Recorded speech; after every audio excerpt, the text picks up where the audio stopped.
diketahui, siapkan beberapa buah segar nih katanya, wortel dan tomat misalnya.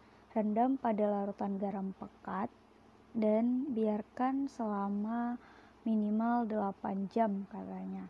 Nah, pertanyaannya, apabila buah-buahan segar tersebut kita ganti dengan buah tidak segar dan direndam dalam air, kira-kira apa yang bakalan terjadi? Nah, pertama-tama kita bakalan identifikasi dulu ya. Misalnya ini ada wortel nih yang segar, ya kan? Nah, dia ini wortel dan tomat. Oke, kita gambarkan dulu. Nah, misalnya nih ada wortel segar sama tomat segar. Kita masukin ke dalam larutan garam yang pekat.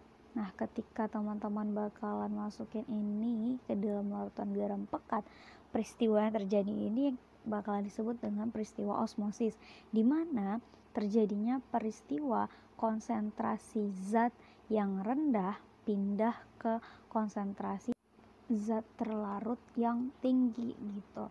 Nah, nantinya molekul air yang ada di larutan garam ini bakalan pindah nih ke dalam buah-buahan ini, karena kan larutan air atau molekul air itu merupakan zat pelarut ya gitu kan. Nah, jadi ketika konsentrasi zat pelarutnya yang tinggi, dia tuh bakalan pindah ke konsentrasi zat pelarut yang rendah. Nah, di dalam wortel dan tomat ini kan udah mengandung air.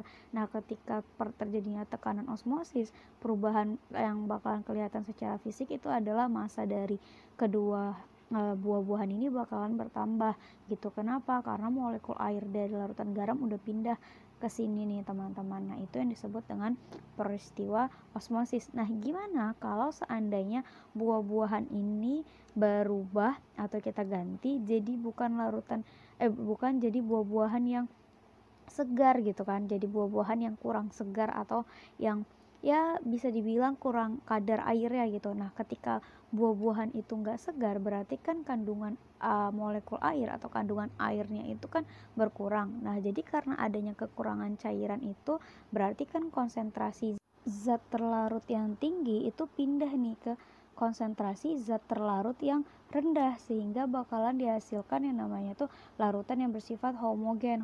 Homogen itu seperti larutan yang hampir sejenis gitu kan. Nah, inilah yang disebabkan kenapa buah yang kering kekurangan larutan cairan itu mengalami yang namanya perpindahan zat terlarut gitu. Jadi yang tadinya buah nggak segar dilarutkan di dalam air, direndam di dalam air gitu, nah maka dia akan mengalami yang namanya proses difusi. Nah, difusi itu sendiri merupakan proses di mana pergerakan partikel acak dari zat terlarut dengan konsentrasi tinggi ke konsentrasi yang rendah. Jadi jangan lupa bedain antara peristiwa osmosis sama difusi. Kalau difusi itu proses yang terjadi karena zat terlarut yang konsentrasinya tinggi berpindah ke konsentrasi yang lebih rendah gitu. Nah, sementara kalau osmosis dia itu merupakan pelarutnya nih teman-teman, melalui juga membran semi permeabel gitu. Oke deh, sekian.